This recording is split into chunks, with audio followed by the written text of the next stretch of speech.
Ma sœur n'a pas hésité une seconde, sa voix était nette, assurée, presque travaillée lorsqu'elle a lâché, c'est seulement pour la famille. Je suis resté là, mon téléphone pressé contre l'oreille, réalisant que je venais d'être désinvité de la fête d'anniversaire de mariage de mes parents, celle-là même que j'avais aidé à financer. En une seule phrase, j'ai cessé d'être une fille pour devenir un inconvénient. Je n'ai pas discuté. Je n'ai pas pleuré. J'ai senti quelque chose de plus froid s'installer en moi.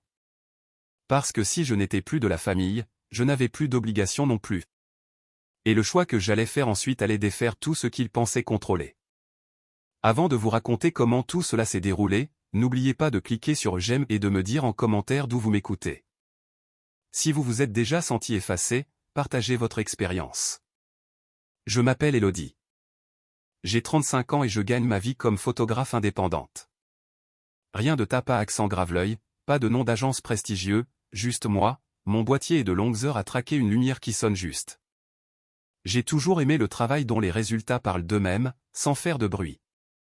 C'est peut-être pour ça que ma famille a appris très tôt que je ne protesterais pas, même quand je portais plus que ma part.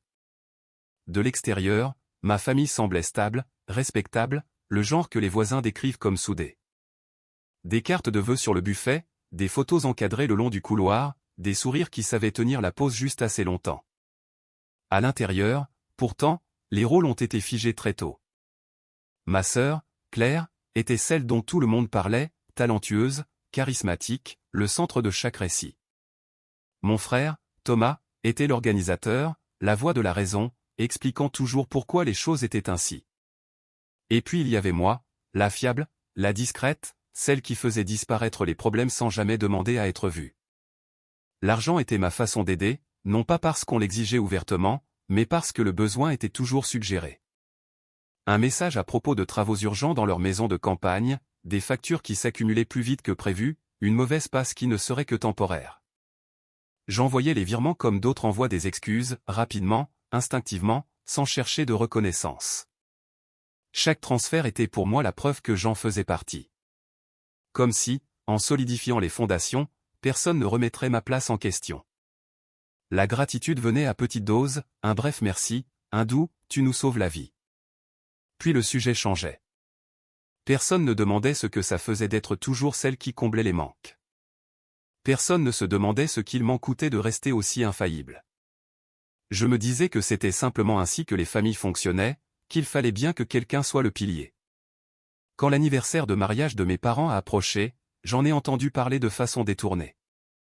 Pas par eux, pas par une invitation, juste des sous-entendus, une remarque sur les dates, un commentaire sur le fait que tout le monde serait réuni. J'ai supposé que mon nom était déjà inclus, comme il l'avait toujours été. Pourquoi ne le serait-il pas? J'avais aidé à couvrir les frais du traiteur et de la location. Je les avais soutenus pendant des années. J'étais leur fille. Cette certitude a duré jusqu'à ce qu'elle s'effondre. Jusqu'à ce que je réalise que je ne faisais pas partie du tableau qu'ils célébraient. Et cette prise de conscience n'est pas arrivée d'un coup. Elle s'est glissée en moi doucement, comme la vérité le fait quand elle attend que vous la rattrapiez. Au moment où j'ai compris ce qui se passait réellement, il était déjà trop tard pour prétendre qu'il ne s'agissait que d'un malentendu. Les semaines précédant l'anniversaire se sont écoulées bizarrement. Rien de dramatique au début, pas de dispute, pas d'éclat de voix, juste de petites demandes rapprochées que je ressentais avant même de les remettre en question. Claire m'a envoyé un SMS un après-midi, décontracté comme à son habitude. Elle avait besoin d'aide pour couvrir les frais de transport d'un cousin éloigné. Ce n'est pas grand-chose, disait-elle. Le montant n'était pas exorbitant, mais il n'était pas négligeable non plus. J'ai fixé le message plus longtemps que d'habitude. Quelque chose en moi a hésité, non pas parce que je ne pouvais pas payer, mais parce que j'étais fatigué de prétendre que ces sollicitations étaient exceptionnelles. Alors j'ai dit non. Juste un mot. Pas d'explication. Pas d'excuse. La réponse est arrivée vite, pas en colère, mais déçue, de ce genre de déception faite pour blesser silencieusement. Elle m'a dit qu'elle ne s'attendait pas à ça de ma part, que tout le monde comptait sur la fluidité des préparatifs, que je faisais peser un stress inutile sur nos parents durant un moment important. La culpabilité est revenue par réflexe. J'ai failli céder. Presque. Mais je ne l'ai pas fait. C'est là que l'atmosphère a changé. Les appels se sont raréfiés. Les messages sont devenus plus courts. Quand je faisais un pas vers eux, les conversations tournaient court, enveloppées dans une politesse si fine qu'elle en devenait tranchante. Je me disais que j'imaginais tout cela, que les familles traversent des phases, que les gens sont occupés, mais le silence avait un poids. Il pesait de manière constante et délibérée. Quelques jours plus tard, j'ai enfin posé la question qui me brûlait les lèvres. J'ai appelé Claire et j'ai mentionné l'anniversaire directement. J'ai dit que je voulais confirmer les détails, les dates, le lieu, des choses simples.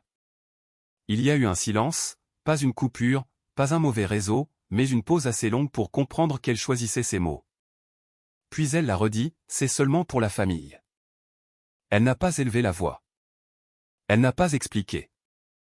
Elle l'a dit comme si c'était une évidence, comme si elle me rappelait quelque chose que j'aurais dû savoir depuis toujours. Je me souviens avoir regardé ma main pendant qu'elle parlait, remarquant à quel point je serrais fort le téléphone. Mes articulations étaient devenues blanches. Je lui ai demandé ce qu'elle voulait dire par là.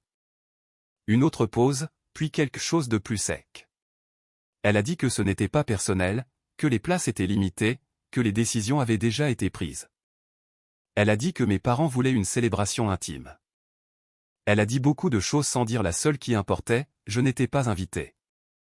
Pas oublié, pas négligé, mais exclu. Après l'appel, je suis resté assise dans ma voiture, moteur éteint, écoutant le bourdonnement lointain de la circulation. J'ai revu les dernières années dans ma tête. Chaque virement, chaque conversation tardive où je les rassurais en disant que tout irait bien. Chaque fois que j'étais intervenu pour que personne d'autre n'ait à se sentir mal à l'aise. J'ai pensé à la liste des invités dont j'avais entendu parler, les gens qui avaient été retenus, des amis, des cousins, des voisins, des gens qui n'avaient jamais aidé à payer les factures d'électricité. C'est là que j'ai tout compris. Je ne finançais pas une famille. Je finançais une version d'elle qui n'avait pas besoin de ma présence. Je n'étais pas une fille dans ce portrait, j'étais une ligne budgétaire, utile, silencieuse, remplaçable.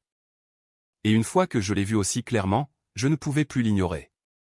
Ce qui m'a brisé, ce n'était pas la fête, c'était de comprendre que ce n'était pas une erreur. C'était un choix qu'ils étaient parfaitement à l'aise de faire. Cette nuit-là, tout est devenu silencieux d'une manière inhabituelle.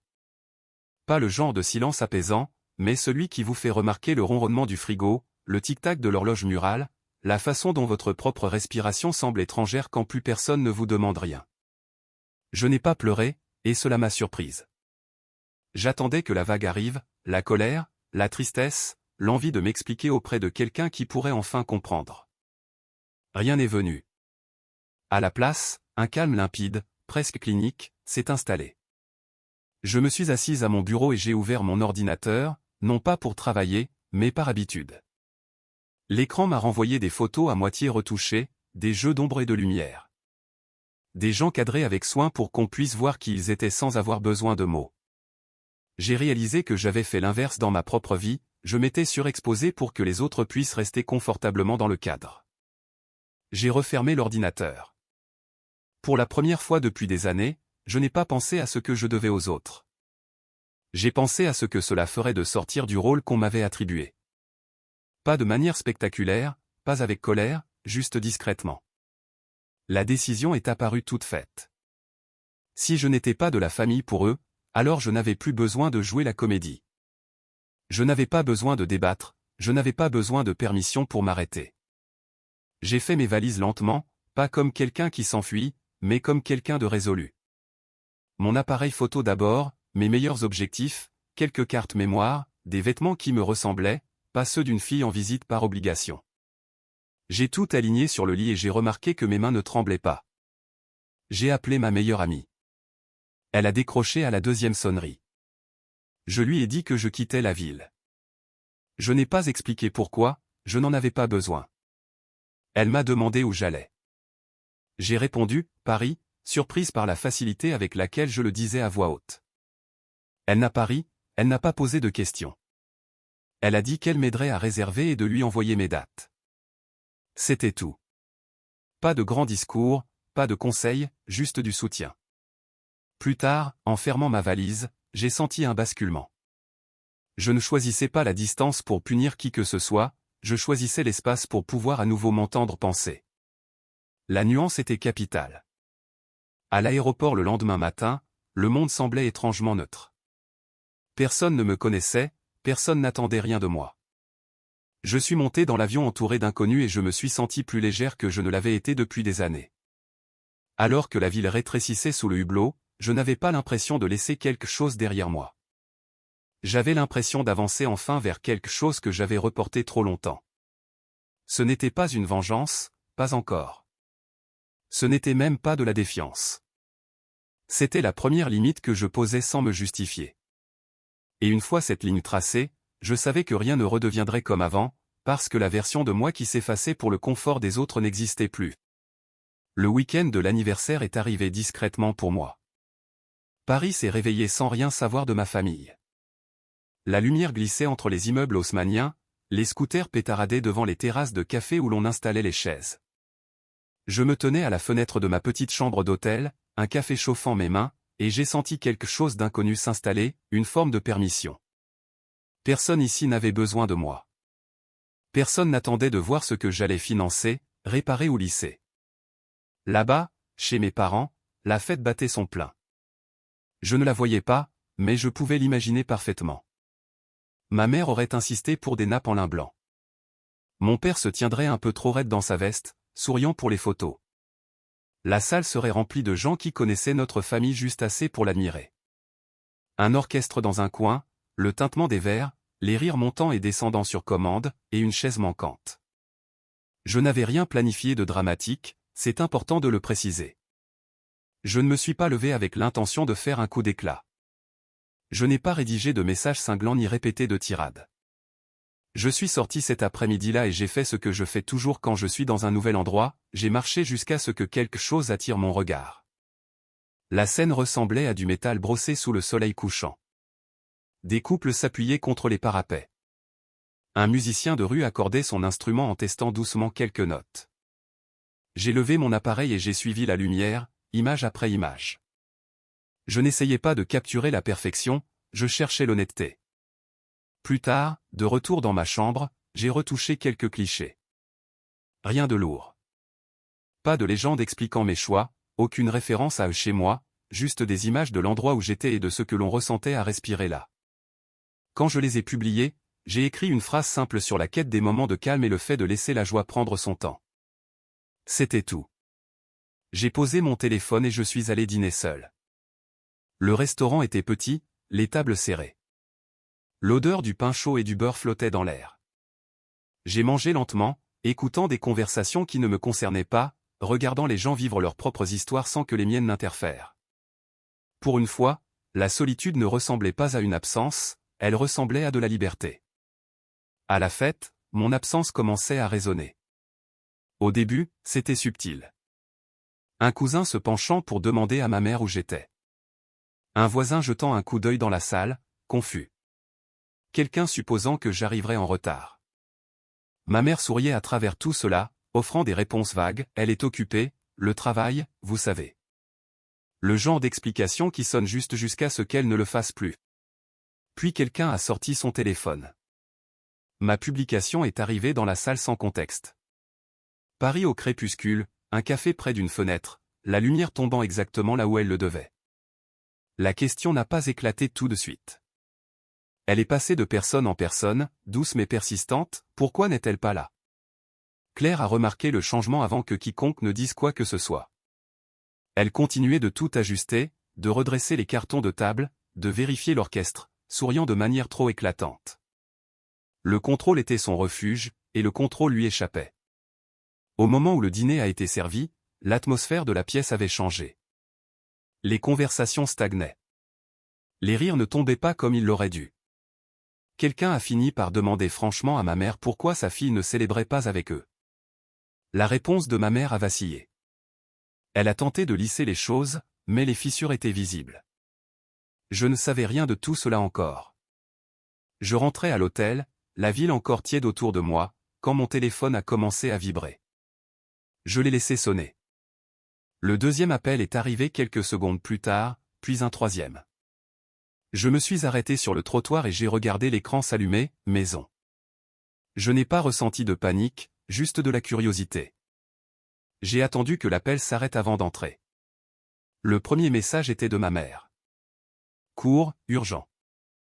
Elle me demandait de l'appeler dès que possible. Pas d'explication, juste un plaidoyer enveloppé de politesse. J'ai attendu. Quand j'ai finalement répondu, sa voix s'est brisée avant même qu'elle ait fini de prononcer mon prénom.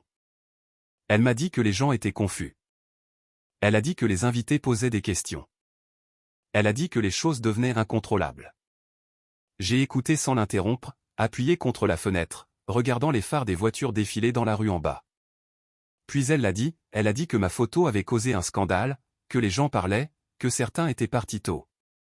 Elle m'a demandé pourquoi je leur faisais ça. Je lui ai demandé ce que j'avais fait exactement. Il y a eu un silence. Elle a dit que je savais très bien ce qu'elle voulait dire, que je devais supprimer la photo, que je devais les aider à calmer le jeu. Je n'ai pas élevé la voix. Je ne l'ai pas accusé. J'ai juste dit que je n'avais pas mentionné la fête, que je ne les avais pas mentionnés eux. Les gens réagissaient à ce qu'ils voyaient, pas à ce que j'avais dit. Elle n'a pas trouvé de réponse à cela. L'appel s'est terminé par elle me demandant de penser à la famille. Quelques minutes plus tard, Claire a appelé. Son ton était différent, plus tranchant. Elle a dit que je les avais humiliés, que j'avais donné une mauvaise image de nos parents. Elle m'a accusé d'être égoïste, de préférer attirer l'attention plutôt que d'être loyal. Elle a exigé que je retire la publication immédiatement. Je lui ai demandé quand est-ce qu'elle avait décidé que je ne faisais plus partie de la famille. Elle a essayé de me couper la parole, me disant que je déformais tout, que j'étais dramatique, que ce n'était pas ainsi que des adultes géraient les conflits. J'ai attendu qu'elle finisse. Puis j'ai dit, calmement, clairement, est-ce qu'on se connaît seulement? Elle s'est tue. Pas un silence de stupéfaction, un silence de mise à nu.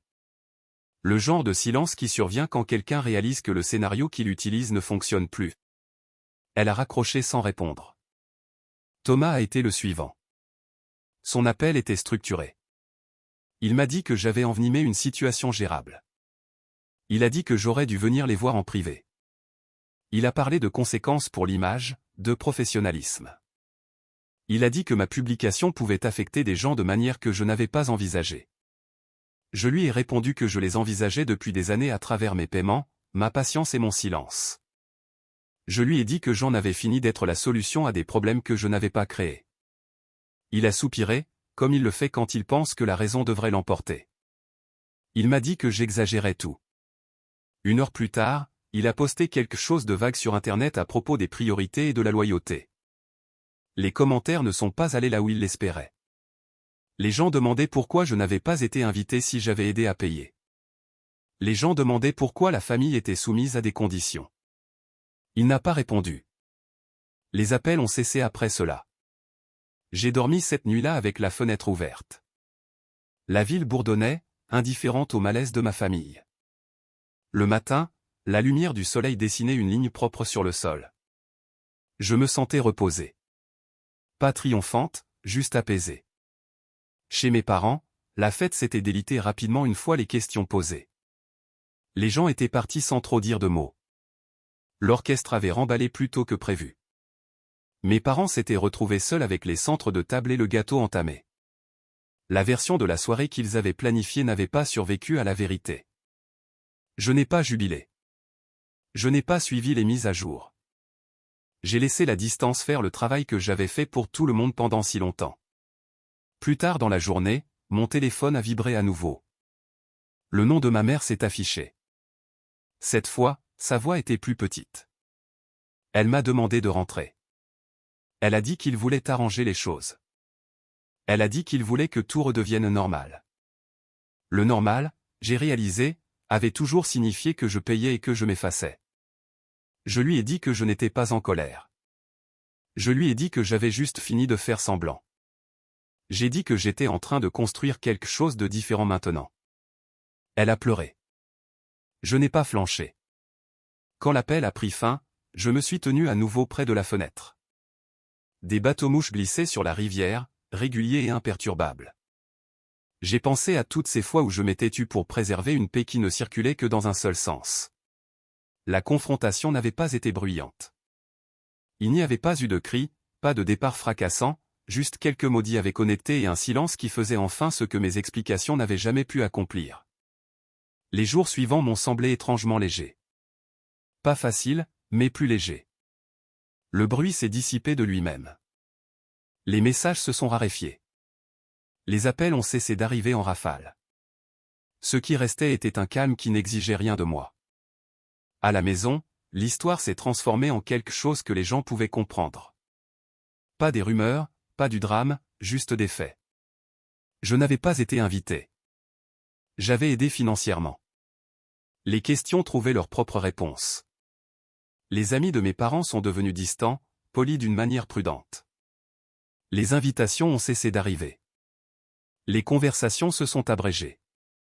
L'image sur laquelle ma famille s'était appuyée ne tenait plus sans effort, et plus personne ne voulait la porter à bout de bras. Mes parents m'ont recontacté, plus doucement cette fois. Ils ont dit qu'ils voulaient repartir de zéro. Ils n'ont pas demandé pardon. Ils n'ont pas reconnu l'exclusion. Ils voulaient juste que les choses redeviennent familières. J'ai compris ce qu'ils demandaient. Le familier avait toujours signifié mon silence et mon soutien. Je ne leur ai donné ni l'un ni l'autre. Je suis resté à Paris plus longtemps que prévu. Pas pour éviter qui que ce soit, mais parce que le travail a commencé à me trouver là-bas. Une petite galerie a demandé à voir ma série. Un éditeur de magazine m'a écrit pour me dire que mes photos semblaient honnêtes, comme si elles ne cherchaient à impressionner personne. J'ai programmé des séances. J'ai répondu à des courriels qui parlaient d'art, pas d'obligation. Quand je pensais à ma famille, cela ne me faisait plus mal. C'était lointain, comme un vieux rôle que j'avais dépassé. Je n'avais rien détruit. J'étais simplement sorti d'un schéma qui m'effaçait. La paix n'est pas arrivée sous les applaudissements. Elle est arrivée discrètement, dans des matins qui m'appartenaient et un travail qui demandait une vision au lieu d'un sacrifice. Pour la première fois, les conséquences n'étaient pas quelque chose que je devais nettoyer.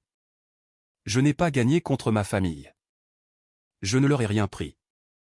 J'ai simplement arrêté de rétrécir pour qu'ils puissent rester à l'aise. C'était là le vrai changement. La famille n'est pas censée être une dette que l'on continue de payer juste pour rester inclus. Et les limites ne sont pas une punition, elles sont une clarté. Si vous avez déjà été exclu par les personnes même pour qui vous avez toujours été présent, je veux que vous sachiez ceci, se choisir soi-même ne fait pas de vous quelqu'un de cruel, cela fait de vous quelqu'un de vrai.